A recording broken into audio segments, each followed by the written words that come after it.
Hey guys, what's up? So we're discussing the course on how to study M Laxmikanth, 5th edition for Indian Polity. And in this particular lesson, I will cover like topic wise which topics you have to study, so that chapter wise topics which you have to study, so that you know exactly what to do and so that you don't get bogged down with the book. Because many people commit that mistake and then they later realize that not everything has to be studied, and if even if you have to study everything once, then not everything has to be revised. But just before the exam, there are some topics which are more important than the others, and this realization has to happen. Now you must have read the acts which are given in this chapter in modern Indian history. For example, if you read any standard like book, you will read these chapters, so that is not an issue. And if you have not done it, then you will read it when you read the spectrum. So there is a difference between spectrum and polity. For spectrum is basically from a history angle, they are not doing it from a polity angle, but this book is from a polity angle. Okay, so regulating act of 1773. So many first happened with this act, like first governor general, supreme court came in Bengal, etc. So these things are important, you need to know such stuff.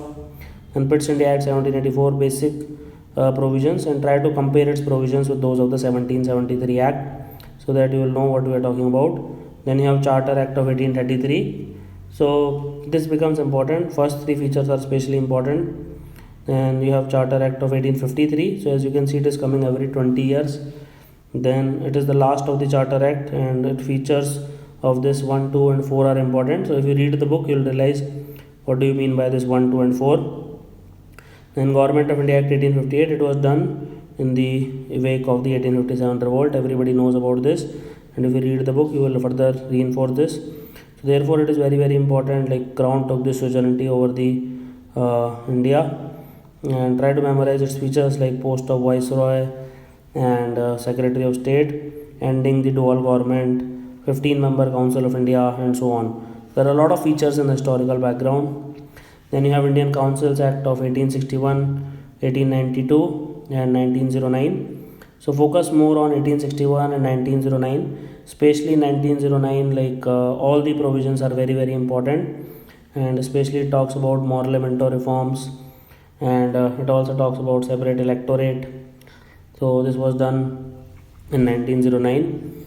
So try to read about everything about this. Montagu-Chelmsford reforms introduced diarchy, and Government of India Act of 1919. So focus on the provisions of diarchy, bicameralism, that is the two-house system, direct elections, limited franchisee, central public sector commission, etc. So that is your Montagu-Chelmsford reforms. Then there is a recommendation of Simon Commission, that is also there. Then all these are important. Then Government of India Act of 1985.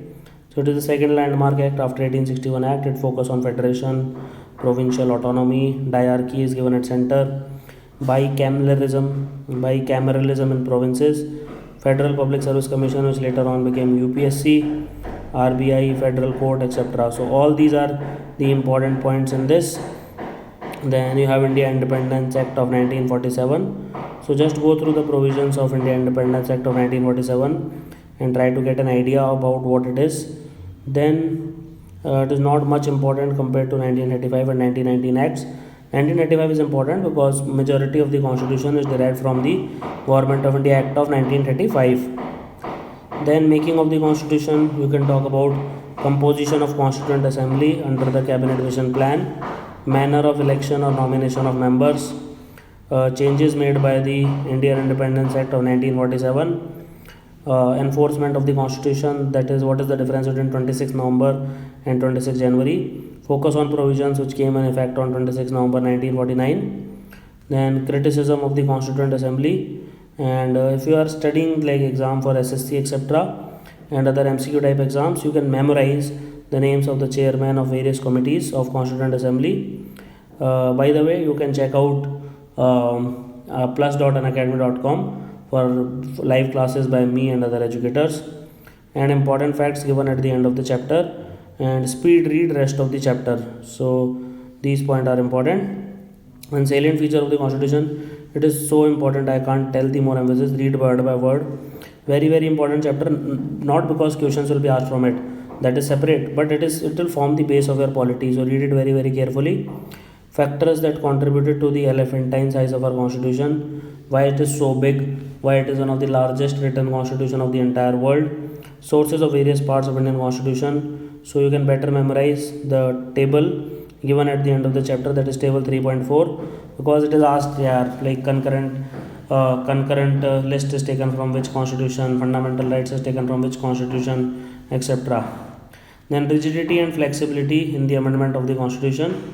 So you will read later the types of majorities, so you don't have to read it now.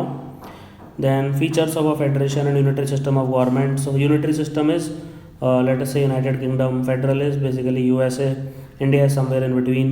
Features of parliamentary form of government, which is again like UK. If you want to have presidential form of government, that is like US. So difference between due process of law, procedure established by law, provisions which make judiciary independent, 6 fundamental rights, basics of DPSP and fundamental duties, provisions of constitution which reveal the secular nature of the Indian state, Western versus Indian state of secularism, concept of secularism, list of independent bodies, provisions to make them independent, basics of emergency provisions. And table 3.1 to 3.4 are very important, and if you want to memorize various parts, schedules and important articles, you can do it from these tables. Then basics of 97th Constitutional Amendment Act, which includes the cooperative society. Now criticism of the constitution is very important, and when you start writing mock test for mains, this is one of the first questions which will come. Then preamble, to memorize the text of the preamble, they can directly ask you, or even if it is not directly asked, it can sometimes be asked in the interview or in prelims. They can ask which of the following word is not mentioned or mentioned. Ingredients of the preamble: learn the meanings of sovereign, secular, socialist, democratic, republic, justice, liberty, equality. Then democratic versus communistic socialism, various devices of direct and indirect democracy, meaning of social, economic, distributive and political justice, provisions for civic and political equality, etc. Then significance of the preamble, try to remember the keywords here like horoscope of constitution, soul of the constitution, keynote to the constitution, preamble as part of the constitution. So notice the observations done by Supreme Court in Berubari case, Keshwananda cases, etc. Then amendability of the preamble. So try to get introduced to the concept of basic features given by the Supreme Court in the Keshwananda Bharti case. Anyway, you will read this in detail in later chapters.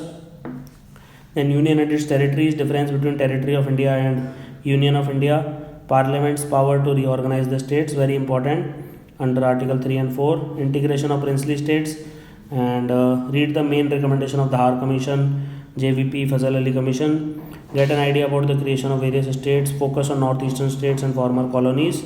And then citizenship, memorize the rights and privileges available only to the citizen, 15, 16, 19, 29, 30. Categories of the person who became a citizen of India at the beginning of our constitution, 5 ways of acquiring citizenship, and RNT, okay, the 3 ways of losing it. And then compare citizenship provisions of India and US, remember provisions in the constitution for positive discrimination, conferment of rights on overseas citizen of India card holder, and comparison of NRI, PIO and OCI card holder. This is very important. So thank you for watching this lesson. Hey guys, what's up? So we continue our journey with M Laxmikanth's important chapters and which topics you have to study from that.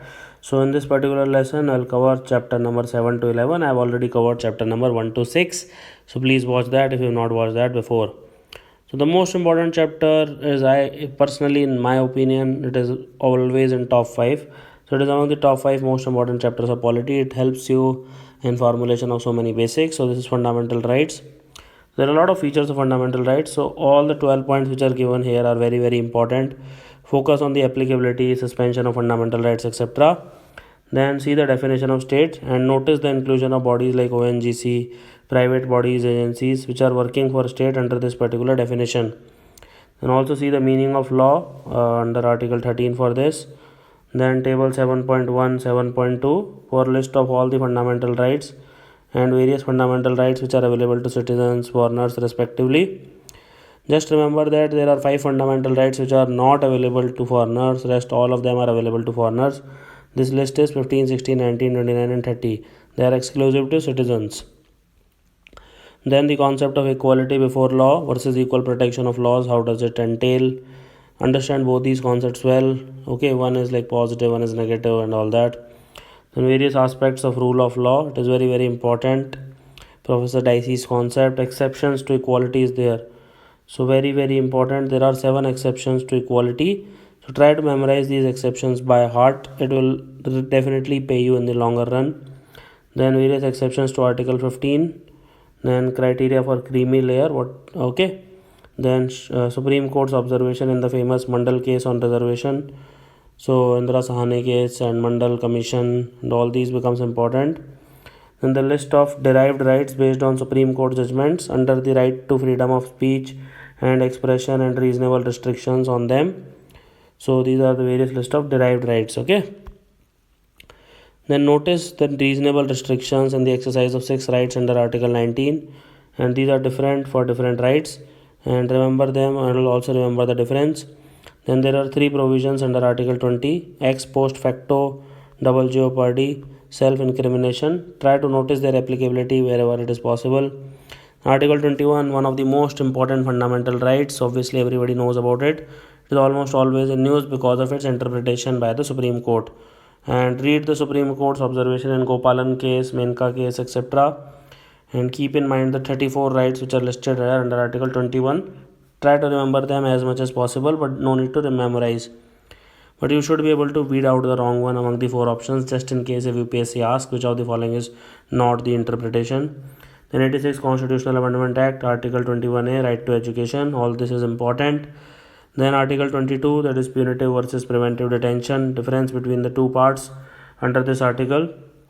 No need to memorize the list of preventive detention laws which are given here. Then Article 23 and 24, read the provisions, but no need to stress much on these articles. Focus on Child Labor Amendment 2016. Read its analysis from some past newspaper editorial. Meaning of keywords under Article 25. Rights under Article 26. Difference between Article 25 and 26. Read the explanation of Article 27. Various types of institutions which are covered under Article 28.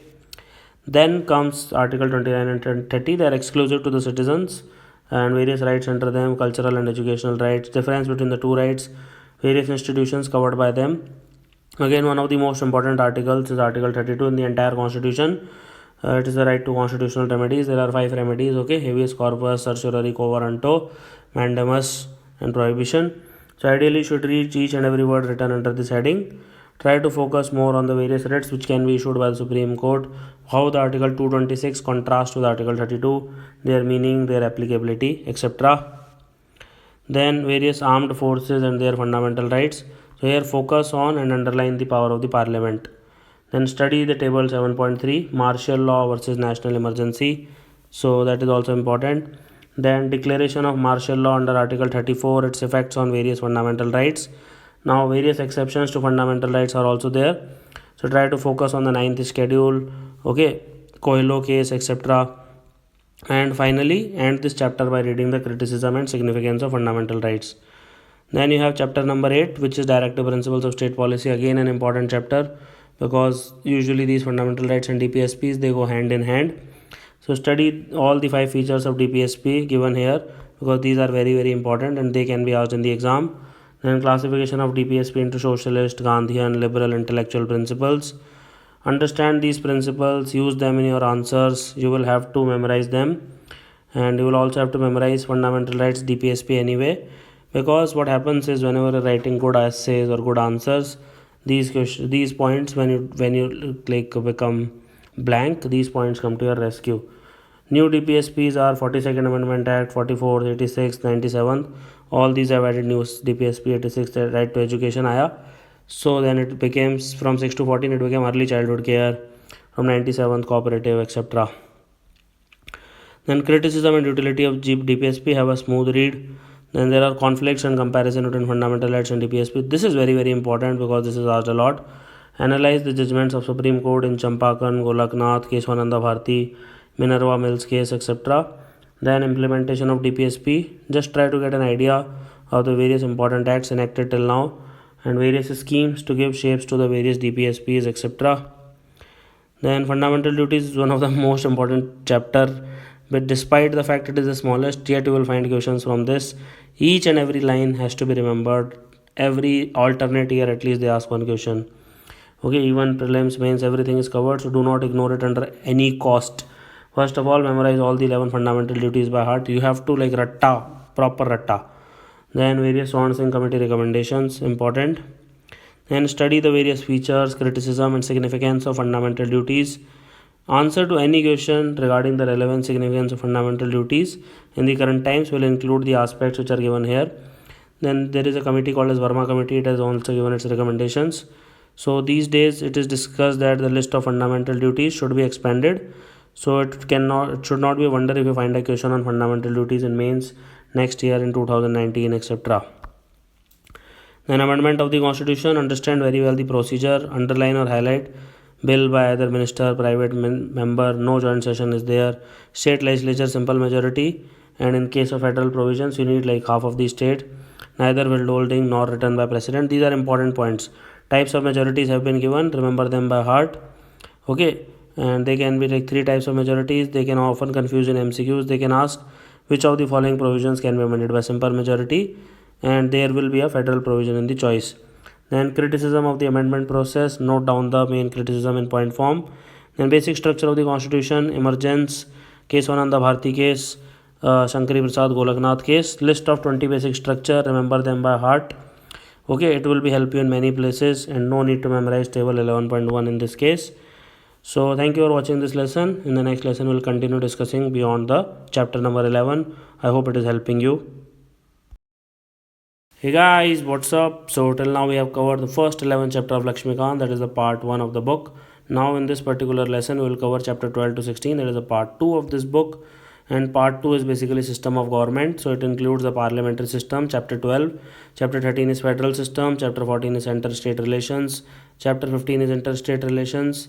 And chapter 16 is emergency provisions. So these are the part 2 or the system of the government. So chapter 12 is parliamentary system. So here we will see the features of parliamentary government. Know what do you mean difference between de jure and de facto, by law, by effect, and collective responsibility. Then features of presidential system of government, which is seen in US. So contrast the Indian parliamentary system with American presidential system. Concept of kitchen cabinet or coterie. Doctrine of separation of powers between legislative, executive and judiciary. Merits and demerits of parliamentary system, etc. But you should not criticize this because it is a part of the basic structure of the constitution. It will never be changed. Then memorize the table 12.1 because it gives beautiful summary and comparison between the parliamentary and presidential system. What are the reasons for adoption of parliamentary system in India? Many people think because Britishers had it, that's why we adopted it. Yes, that is correct, but that is not the only reason. There are other reasons as well which are stated here. Comparison between Indian and British models of parliamentary system, because despite both being parliamentary, there is a huge difference between the British model as well as the Indian model. Okay, they are not the same. There are huge differences. So here notice the doctrine of sovereignty of parliament, legal responsibility, shadow cabinet. The British parliament is much more powerful than any parliament in the entire world. And then chapter 13 deals with the federal system. Okay, so try to know the concepts of federal and unitary government. So ideal example of whenever you have to discuss a federal government, the ideal example is United States of America. And whenever you have to discuss a unitary government, ideal example is let's say UK. And examples of countries which follow these models, Switzerland is also example of a federal country, very federal country. Now table 13.1 compares these two models. So try to understand and memorize it. Now what are the historical context of federation, comparison between Indian and Canadian models of federation, because these days in mains you will find one particular section where they are asking you to compare and contrast the constitution of the two countries. Now federal feature of the constitution, so try to remember every feature which is given here. Suppose they ask you like what features can be amended by a special majority and ratification by half of the state legislatures. Any feature which is federal feature, for example all India services, like let's say GST. So these are the features which have to be amended by special majority and half of the state legislature. Let's say in 29 state legislature are there, so at least 15 has to do it, right? So you should never get trapped here. So this is an important point. Consequently, you should also know the unitary features to distinguish between these two. Then the critical evaluation part, it becomes very important for your mains exam. So here in the last paragraph, recent trends in Indian political system which shows the federal spirit have been given, and focus on these points and you can quote them in your answers as well. So it will like really help you a lot in getting a lot of marks. Then you have chapter 14 which is center state relations. So territorial extent of central and state legislation, like focus on the cases areas where parliament's laws are not applicable. Here the role of the president and governor is important. Then threefold distribution of legislative subjects between union and concurrent and state list.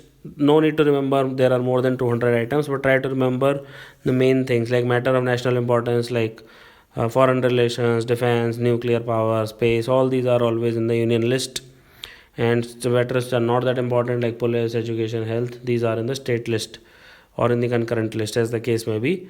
So scan the whole list given in the appendix, correlate the logic with the item of every list. Now we would just get an idea. I've given 4 choices which list and item would belong to. Try to have this basic idea. Then you have parliamentary legislation in the state field, very very important, because there are 5 instances where parliament makes laws on a matter in the state list. Always remember these points. Then center's control over state legislation, focus on the role of president and the governor. Then various distribution of executive powers, obligation of states and the center. So notice the role of article 365 here, and the 6 cases where the center is entitled to give directions to the states. This is the most important thing, by the way, just remember that. Mutual delegation of functions, especially the executive functions. Then provisions to secure cooperation, coordination between the center and the states, relations during emergencies. So just know the basics. A whole chapter is basically dedicated for it later. Then extra constitutional devices to promote cooperation and coordination between the center and the states. Just get a brief idea, no need to remember the list. Allocation of taxing powers, like focus on the restrictions on the taxing power of the states. Then distribution of tax revenues, it is very very important. It is one of the major bone of contention between center and states, and read all the provisions carefully, especially what happened with the GST. Distribution of non-tax revenues, grants and aid to the states. So try to know the difference between statutory and discretionary grants. Then finance commission, it is again very very important, but here read only the matters dealt by it. Later it will be explained in detail. Then protection of the state interest, try to know the provisions to protect the interest of the state in financial matters with regards to the borrowing power of the center and states. Provisions regard to the rule of immunity from mutual taxation. Now this is also important. Changes in center state financial relation during emergency, but it is given in much more detail in the emergency chapter. Then tension areas in center state relations, very important for writing answer of any question related to federal disputes. Major recommendation of ARC and Rajmannar committee, important recommendation of Sarkari and Punchi commission. And you can quote your answer whenever polity or governance question comes in GS paper 2. In conclusion or in suggestion at the end of the answer, you can quote these commissions. So practice including them in your answers. Then you have interstate relations, chapter 15. So interstate water disputes, article 262, provision of interstate water dispute act of 1956, article 363, interstate council. Understand very well the concept of full faith and credit. Read the 3 provisions which are given here. Then interstate trade and commerce, so just know the crux of article 301, 307, nothing important here. Then zonal council, it is a statutory body, its composition, member of these councils, objectives for which these councils are formed. Then you have emergency provisions, very very important chapter, try to read it word by word. And grounds of declaration of national emergency, parliamentary approval, duration, revocation of proclamation, read every line. Understand very well the effects of national emergency on CSR, life of Lok Sabha, state assemblies, fundamental rights. Make a table in your notes which demarcate the distinction between 358 and 359. It is important. Then grounds of imposition of President's rule, parliamentary approval, duration, effect of President rule. And table 16.1 differentiates national emergency and President rule. So memorize that. Study the scope of judicial review, Supreme Court ruling in Bomai case. Also understand various cases of proper and improper use of President's rule, ground of declaration, parliamentary approval, duration, criticism of emergency provisions. Have 4 or 5 points in mind. Now when you revise the chapter, compare various provisions of 3 types of emergency. Financial emergency is not that important, still read it. Like type of majority required for approval and revocation. Duration is very important, every duration. In prelims you can get confused between these provisions, and although it is a general rule, it applies more for this chapter. You have to revise it a lot to get command on this chapter. So thank you for watching this lesson. Hey guys, what's up? How are you doing? So we are covering Laxmikanth's important chapters and various topics which each and every one of us should read from Laxmikanth.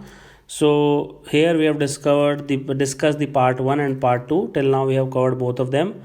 So now it is time for us to cover the part 3. Okay, so that is chapter 7 to 21 in this. So that is the first part, but technically it talks about basically the central government of India. Obviously India की बात करेंगे, and here we start with basically the president of India, and then we goes on to deal with the vice president, prime minister, central council of ministers, etc. Then cabinet committee is chapter 21. So here in this we will cover 17 to 21. Then we have a very important chapter of parliament, parliamentary committees, parliamentary forums, parliamentary groups. So all these are like really high profile hot shot lessons which every one of us should cover. And then you have Supreme Court, judicial review, judicial activism, public interest litigation, etc. So all these topics we will discuss one by one, and we will see how they are important and why we should study them. Okay, so let us get started. So first of all, president. So president is the, like, literally the figurehead, the fatherhead of the country. So the first thing which you need to know about how the president is elected, how the president of the Republic of India is elected. So basically you will have to see the members of electoral college. Here only like a few members are allowed, not the nominated members. So basically these technicalities are there, so you'll need to understand these technicalities if you are to become a really good person who can like solve these MCQs. And then memorize who will take part, who does not take part. So I've already covered that portion for you, so you'll have to memorize that. There is no way out of it. Okay, absolute ratification has to be done. You will tend to get confused between the electoral college for president and vice president because it is different. So I am warning you right now that these are different, so please take care accordingly, according to that. And then it would be better if you make a table in your notes after finishing vice president chapter, and you compare the provisions for both of these. So that will be like really easy for you to understand. Then manner of election of the president. Okay, how the president gets elected, how is it different from the US president. Okay, then qualification for election as president. Not much qualification is needed to become president of India, but still there are some qualifications which one need to have to become president of India. Then conditions in terms of president's office, etc. So all these things you need. And so this is the basic of the president chapter which you need to understand. Then impeachment procedure. We don't want the president to be impeached, but sometimes you just can't control things.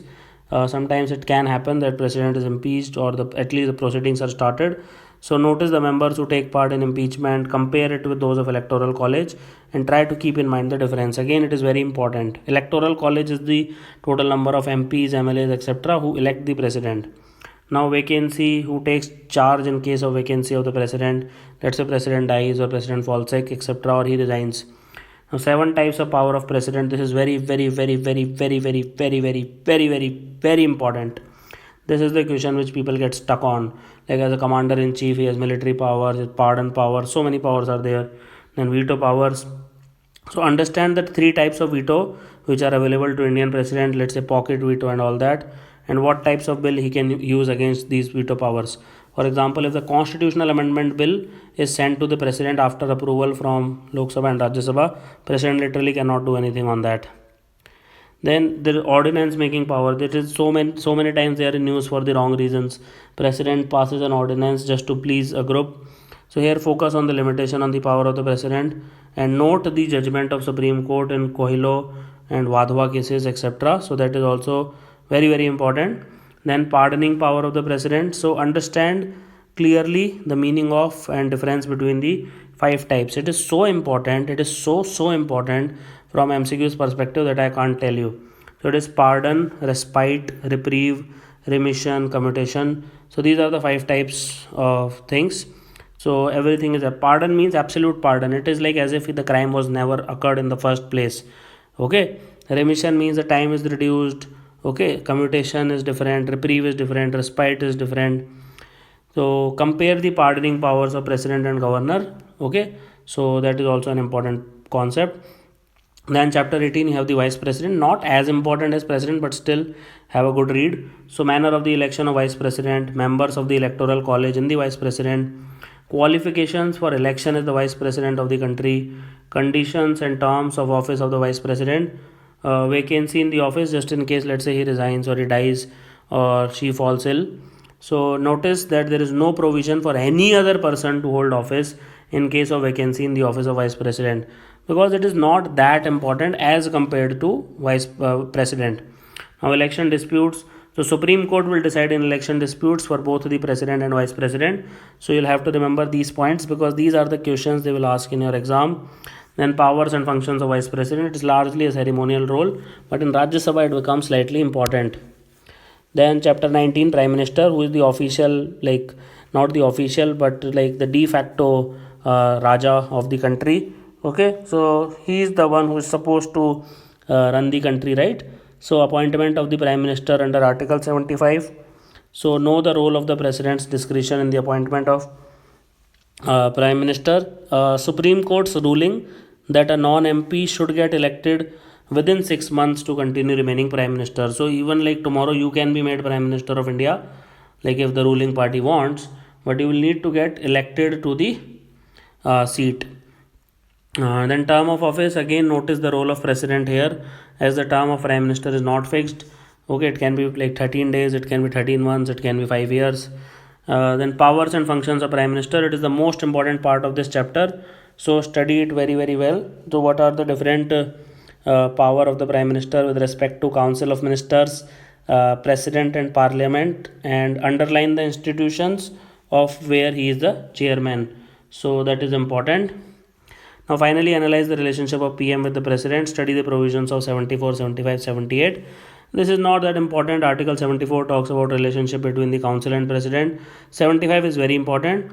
So focus on the 15% ceiling which came after amendment of the Constitution. 6-month relaxation for Minister to become MP, just like it was there for PM. Anti-defection rule. 77 is not important. 78, 88 not important.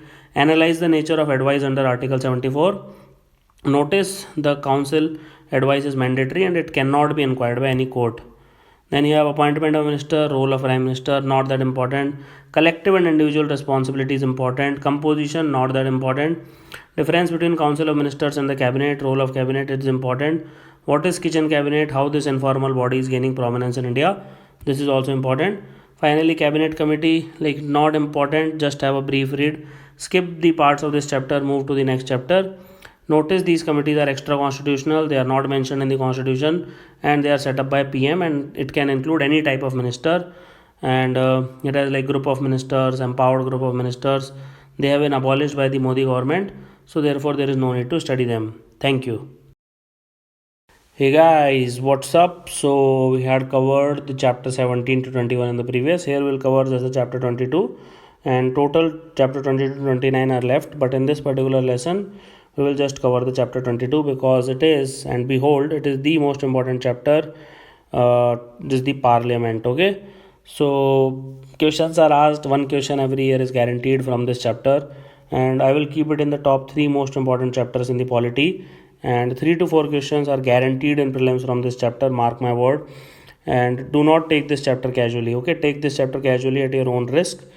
And though obviously I have told you time and time again that you have to read this book verbatim, and everything in this chapter is very very important, you need to focus more on the topics which are mentioned below, like organization of parliament, how the parliament is organized, who are the part of the parliament like president, Lok Sabha and Rajya Sabha, composition of the 2 houses, system of the election, how the composition happens, how the MPs come, so system of election to Lok Sabha, duration of the 2 houses, who is permanent house, which is like the collapsible house. So read these topics smoothly.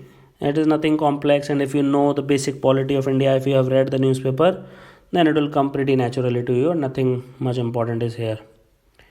Then deal with the qualification and disqualification provisions under the Constitution, Representation of People Act of 1951. So focus on this because it is a topic mentioned in the GS paper 2. And conditions of disqualification, office of profit is an important term. You will read about it later, but don't worry. Like similarly, disqualifications on the ground of defection under the 10th schedule is very important. Okay, there was an amendment in Rajiv Gandhi's government. So here get the basic idea, and a whole chapter is dedicated to it, which is chapter 72. But still try to get a basic idea. Then carefully read the cases where an MP has to vacate his or her seat. like double membership, let's say you become member of both Rajya Sabha and Lok Sabha, then you have to vacate. Then disqualification, resignation, absence, etc. Now notice that the salary and allowances of members is decided by the parliament, and there is absolutely no provision of pension for the members which is mentioned in the constitution. If you remember these details, then you can go ahead and skip other details under this particular heading. That is not important. Then Speaker of Lok Sabha is a very important member. Try to read each and every word which is related to the Speaker of Lok Sabha, because these things are asked in the exam hall. Trust me, these are asked in the exam hall, and you will be better if you know these things. Then Deputy Speaker, like another important member. So make a table comparing the provisions for Speaker and Deputy Speaker in your notes. Then Speaker Pro Tem. So it is a very small topic, yet it is very confusing, and questions can be formed on this in prelims. So therefore please do not ignore it under any cost. Then Chairman and Deputy Chairman of Rajya Sabha. So try to compare the provisions for Speaker of Lok Sabha, Chairman of Rajya Sabha, etc. So these things becomes important. Then Leader of the Opposition. So it is a very hot topic in recent times, and this post has an important role in the appointment of many constitutional statutory officials. So try to remember every aspect related to this post. Just remember, Leader of the Opposition is not a constitutional post. Just remember this point. Then Whip, party whip, read the functions, underline that it's a post based on parliamentary conventions.